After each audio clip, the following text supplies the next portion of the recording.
Alléluia. Mon thème est intitulé La sanctification, vivre la sainteté. Amen. C'est très important. Le thème est intitulé La sanctification, vivre la sainteté. Vous savez, en tant qu'enfant de Dieu, il est toujours important pour nous de nous rappeler que Dieu nous a appelés, Dieu nous a choisis, mais le Dieu qui nous a créés, le Dieu qui nous a aimés, c'est un Dieu saint. Et il nous appelle à vivre dans la sanctification, à vivre dans la sainteté. C'est très important. Gloire à Jésus. Nous allons ouvrir nos Bibles et nous allons lire la parole de Dieu. Comme je l'ai intitulé le thème par l'inspiration de Dieu. Donc c'est un thème qui s'explique. Donc, le thème intitulé La sanctification, vivre la sainteté. Nous allons ouvrir nos Bibles dans Exode, chapitre 19, verset 10. Exode 19, verset 10. Ensuite, nous allons lire dans Lévitique 11, verset 45. Et enfin, nous allons lire dans Jean, chapitre 17, verset 17. Nous allons commencer par Exode, chapitre 19, verset 10. Exode, chapitre 19, verset 10. La parole de Dieu déclare: Et l'Éternel dit à Moïse: Va vers le peuple, sanctifiez-les aujourd'hui et demain, qu'ils lavent leurs vêtements. Verset 11.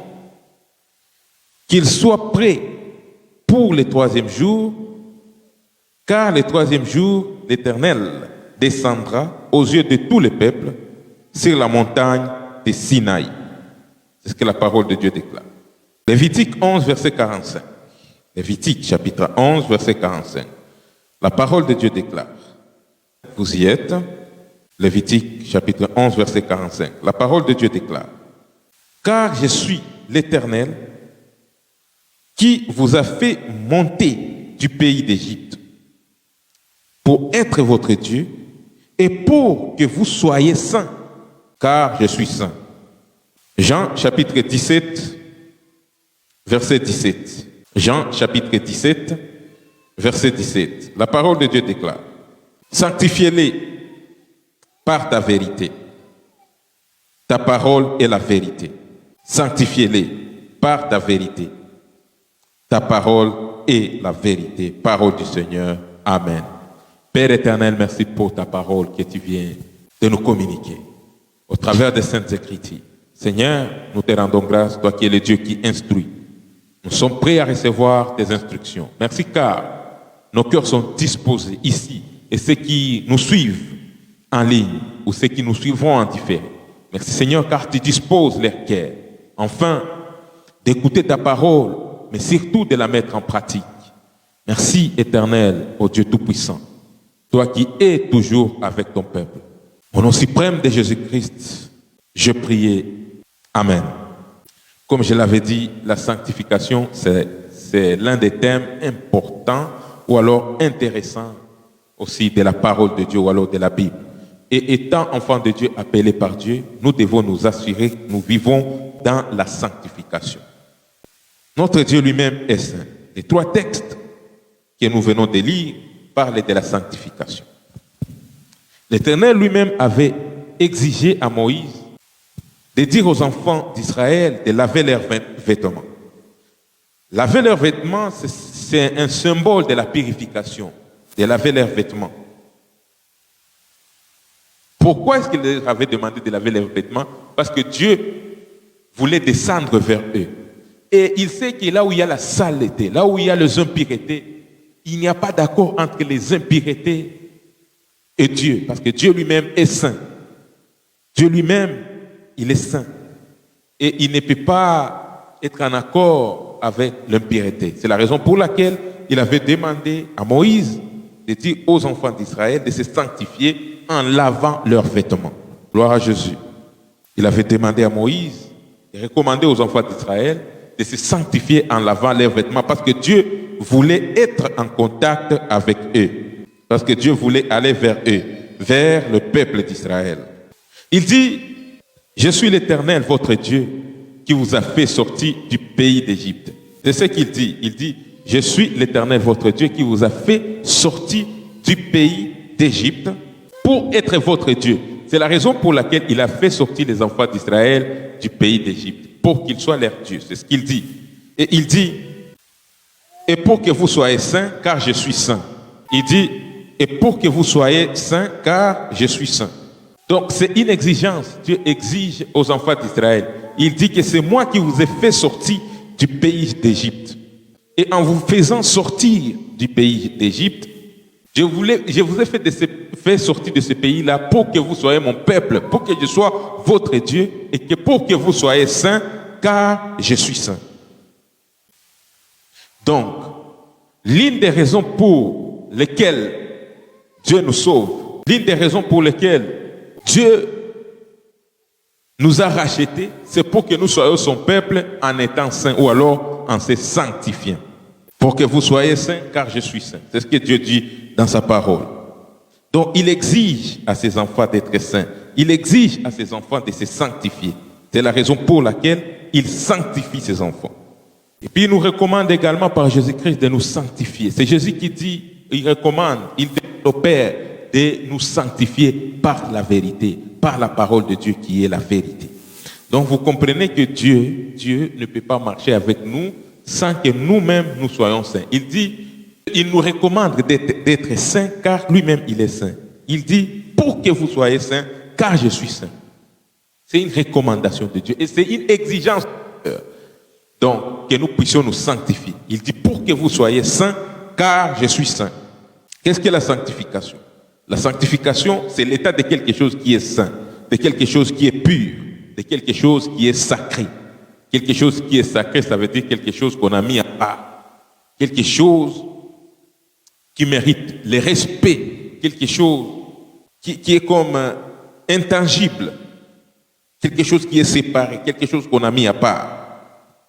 Par la crainte ou alors le respect. C'est la raison pour laquelle notre corps, en tant qu'enfant de Dieu, est sacré. Parce que Dieu nous a mis à part. Et nous devons nous séparer de toute souillure. Nous devons nous assurer que nous vivons dans la pureté. Nous devons nous séparer des impuretés. Parce que notre Dieu lui-même, il est saint. Donc la sanctification, c'est être dans un état de sainteté, de pureté, ou alors un état sacré. Nos vies doivent être sacrées. Donc nous ne devons pas nous mélanger.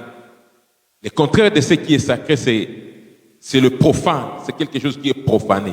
Mais nous, en tant qu'enfants de Dieu, nous sommes sacrés parce que nous sommes enfants de Dieu. Chaque enfant de Dieu devait reconnaître cela.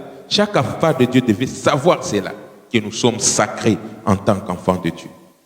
Et nous devons nous éloigner de toute forme d'impureté. Gloire à Jésus. Notre Dieu est saint. Et dans son royaume fonctionne avec le principe de la sainteté. C'est une exigence dans son royaume, la sainteté, parce que lui-même, il est saint. Donc la pureté. Quand on dit la sainteté, on voit ce qui est propre, pur, ce qui n'est pas souillé. Et Dieu lui-même, il est saint. Et il veut que nous, en tant que ses enfants, nous puissions demeurer saints. Que nous ne puissions pas nous souiller, mais que nous puissions demeurer saints en tant qu'enfants de Dieu. C'est une exigence dans son royaume. Vivre dans la pureté, vivre dans la sanctification. C'est une exigence dans son royaume. Une chose que nous devons savoir est que Dieu aime le pécheur, mais pas le péché. On dit souvent Dieu est amour. Les gens qui aiment vivre dans le péché disent souvent, ils prennent comme argumentaire en disant que Dieu est amour. Mais il est important de savoir que Dieu aime le pécheur. Dieu aime le pécheur parce que Dieu a l'amour pour les hommes. C'est la raison pour laquelle même il a fait crucifier son Fils unique, le Seigneur Jésus-Christ. Dieu aime les pécheurs, mais Dieu n'aime pas le péché. Alléluia. Dieu aime les pécheurs, mais Dieu n'aime pas les péchés. C'est la raison pour laquelle la Bible nous recommande d'haïr le mal, de ne pas aimer le mal, parce que le mal, c'est le péché. Dieu, étant donné qu'il est plein d'amour, il aime les pécheurs, mais il n'aime pas les péchés. C'est la raison pour laquelle il a voulu sanctifier d'abord le péché par Jésus-Christ pour que les pécheurs puissent devenir enfants de Dieu. Alléluia. Donc Dieu, quand il t'appelle, il te lave. Il te lave par quoi? Par le sang du Fils. Alléluia. Pour que tu sois d'abord saint, il te sanctifie et puis tu deviens son enfant. Et quand il fait de toi son enfant, il fait que tu puisses demeurer comme cela. La Bible dit dans Ésaïe 1, verset 16, « Lavez-vous, purifiez-vous. Ôtez de devant mes yeux la méchanceté de vos actions, cessez de faire le mal. » Donc Dieu nous demande de cesser de faire le mal. Ça veut dire de nous purifier, de nous sanctifier. C'est ce que Dieu nous recommande dans sa parole. Parce que lui-même, il ne s'accommode pas avec les péchés. Le péché, c'est quoi? Le péché, c'est la désobéissance à Dieu. C'est ça la définition du péché. Le péché, c'est la désobéissance à Dieu. Les gens aujourd'hui, les gens ont tendance à définir le péché. Quelqu'un a péché parce que la personne a menti, la personne a commis l'adultère, la personne a commis l'impudicité, la fornication, quelqu'un a volé, on dit que la personne a péché. Mais au-delà de tout cela, il est important de savoir, au-delà de tout ça, il faut savoir que le péché, c'est la désobéissance à Dieu. C'est ça le péché, la désobéissance à Dieu. Tu peux ne pas voler, tu peux ne pas mentir, tu peux ne pas avoir commis l'adultère. Si Dieu, par exemple, t'a dit de... Dieu peut te dire aujourd'hui de ne pas quitter chez toi, de rester dans la maison.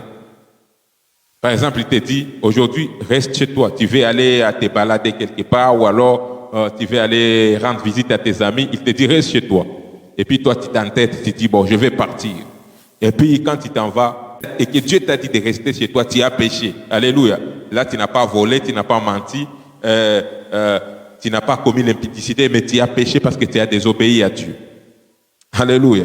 Donc, il est important de comprendre que le péché, c'est la désobéissance à Dieu. Donc, c'est désobéir aux instructions de Dieu. C'est ça le péché.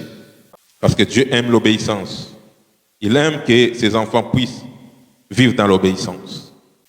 Et même, le salut par Jésus-Christ a pour objectif, le salut par Jésus-Christ a pour objectif de nous sanctifier. Jésus est venu pour que nous puissions nous sanctifier, pour que nous soyons saints. C'est pour cela que Jésus est venu. C'est ça l'objectif de la venue de Jésus. Jésus est venu pour que nous soyons saints, pour que nous soyons sanctifiés par le sang, par son sang. Donc la venue de Jésus était de nous faire sortir du péché, était pour que nous puissions avoir la purification, pour que nous soyons purifiés. Donc vous comprenez que Dieu, dans ses rapports avec les hommes, il fait tout pour que ses enfants soient purifiés, pour que ses enfants soient éloignés du péché. Parce que le péché, c'est une désobéissance envers lui. Et Dieu n'aime pas cela. Dieu aime les personnes obéissantes. Donc Jésus est venu pour que nous puissions être sanctifiés. C'est ça l'objectif de la venue de Jésus. Parce que s'il n'y avait pas le péché, Jésus ne pouvait pas venir sur la terre nous racheter. C'est parce qu'Adam, dans le jardin d'Éden, avait péché. C'est la raison pour laquelle Jésus était dans l'obligation de venir être crucifié à la croix. Son sang soit versé pour que nous aussi, nous puissions être sanctifiés, lavés par son sang. Et étant sauvés par Jésus-Christ, il veut que toi et moi, nous puissions demeurer dans l'état de la sainteté. Jésus nous a sauvés, mais il veut que nous demeurions dans la sainteté. Donc la sainteté ne doit pas être seulement quelque chose de passager, ne doit pas seulement être un état passager dans nos vies. La sainteté ne doit pas être seulement un état passager dans nos vies, mais la sainteté doit être permanente dans nos vies. Parce que Jésus nous a sanctifiés. Il a accepté d'être crucifié à la croix. Il est mort pour nos péchés. Et il nous a donné la grâce du salut. Il nous a sanctifiés. Mais il veut que cette sanctification qu'il nous a donnée demeure perpétuelle. Que cette sanctification demeure permanente dans nos vies. Alléluia. Donc, nous devons nous éloigner de la désobéissance à Dieu, mais demeurer dans l'état de la sainteté. Mais il est important de savoir que même si Dieu nous exige la sainteté, même si c'est une exigence dans son royaume, il sait très bien qu'il a affaire à un être humain. Et il sait que les hommes ont des faiblesses. Il le sait très bien. Mais étant être humain avec des faiblesses, ce n'est pas une excuse pour vivre dans les désordres. Alléluia. Même si l'être humain a des faiblesses, ce n'est pas une excuse pour vivre dans les désordres. C'est pour cela que Dieu avait prévu un moyen de s'en sortir. Même s'il sait que l'homme a cette faiblesse, Dieu avait prévu un moyen de s'en sortir. Et le moyen que Dieu avait prévu, c'était le moyen de relever l'être humain, de le relever par le moyen de la repentance et par le moyen du pardon. C'est la raison pour laquelle Jésus-Christ lui-même avait pardonné à la femme adultère. Quand on voulait lapider cette femme-là, qu'on avait rencontrée en flagrant délit d'adultère, quand on voulait la lapider, Jésus avait demandé à ces hommes-là, celui qui n'a jamais péché, qu'il soit le premier à la lancer une pierre. Et tous,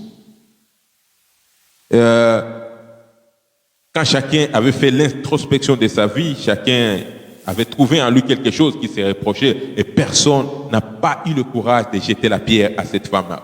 Et Jésus avait dit une chose très intéressante. Il avait dit à la femme, va, mais ne pêche plus. Alléluia.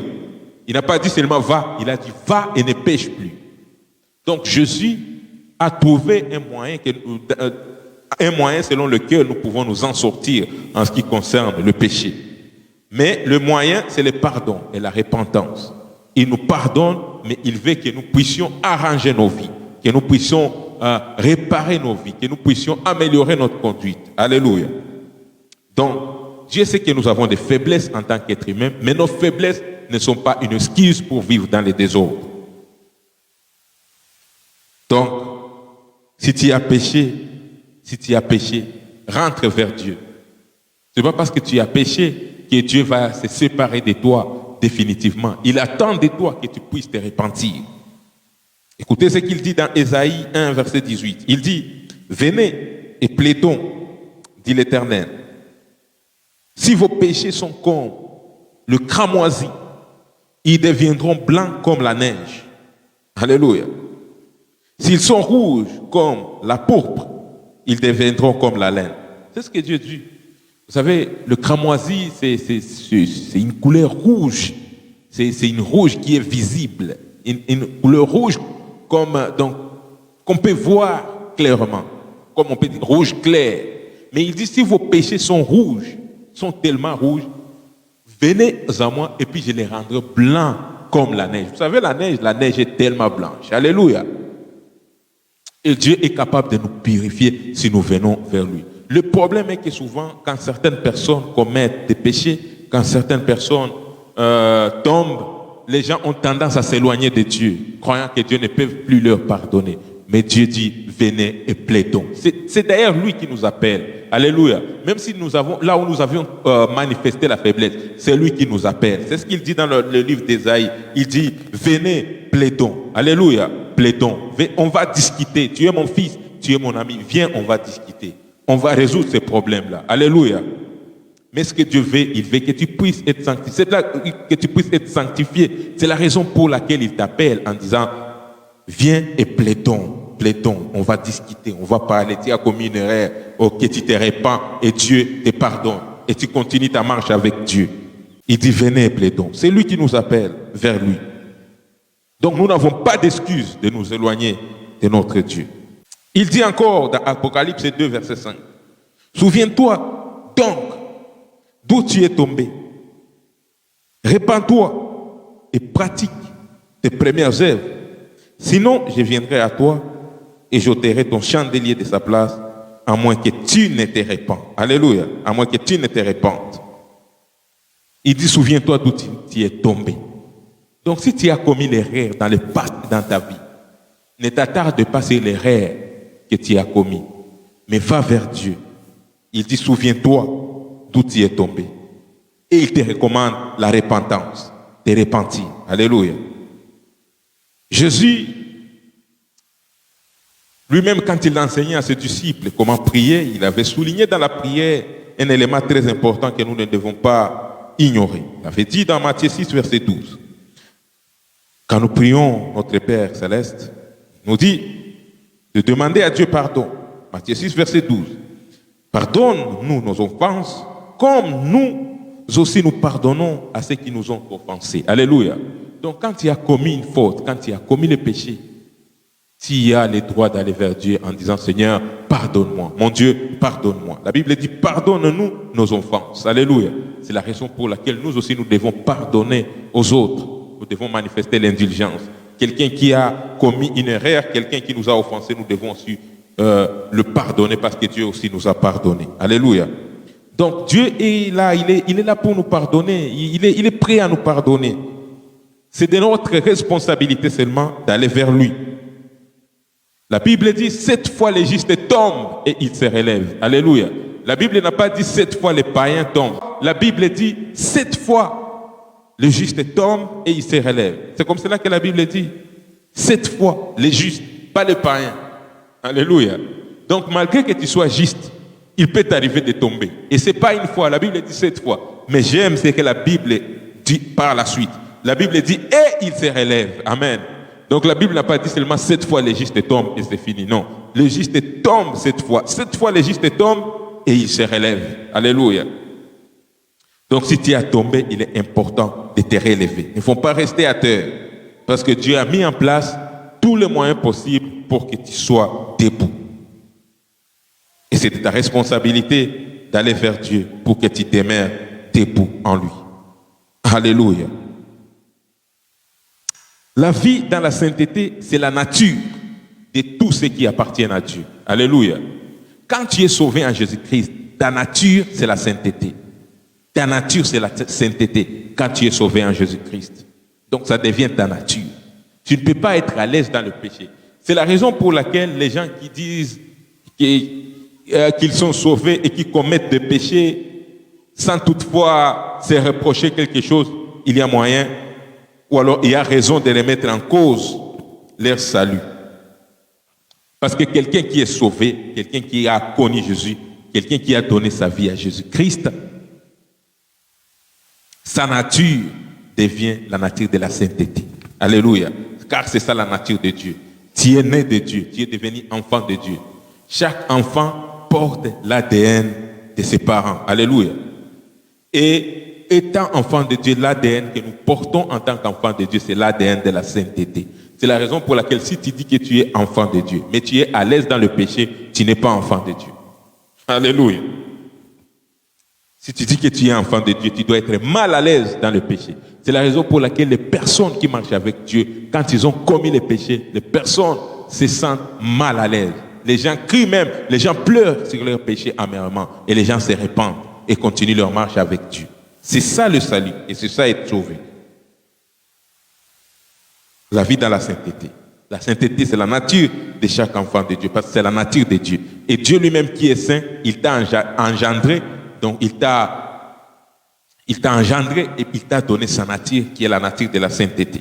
Donc si toi-même ta nature n'est pas la sainteté, il y a quelque chose, il y a moyen de remettre en doute ton salut. Parce que tu dois être saint, car ton Dieu est saint. Alléluia. La vie dans la sainteté, c'est une exigence et c'est possible. Il y a des gens qui disent « Oh, personne n'est saint. » Non, non, non, non, c'est parce que la Bible n'a pas dit ça. La Bible nous a exigé que nous soyons saints. Alléluia. Dieu dit « Je vous ai fait sortir du pays d'Égypte pour que vous soyez saints, car je suis saint. » Alléluia. Donc, étant enfant de Dieu, c'est une obligation pour nous, si nous voulons continuer à marcher avec Dieu, de demeurer dans la sainteté. Il dit dans Ecclésiaste, chapitre 9, verset 8, « Qu'en tout temps, tes vêtements soient blancs et que l'huile ne manque point sur ta tête. Qu'en tout temps, tes vêtements soient blancs. » Alléluia.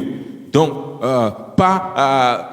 que quelquefois tes vêtements soient blancs. Non, non, non, la Bible dit en tout temps. C'est-à-dire que même si tu as péché, ça doit être une urgence pour toi de te relever. Alléluia. Pour que tu puisses demeurer dans la sainteté. Qu'en tout temps, tes vêtements soient blancs.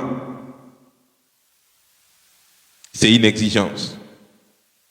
La vie dans la sainteté, c'est un appel dans le royaume de Dieu. Dieu nous a appelés à vivre dans la sainteté. Avant qu'il nous appelle dans le ministère, avant qu'il nous appelle dans nos responsabilités terrestres, la vie dans la sainteté, c'est un appel dans le royaume de Dieu. Alléluia.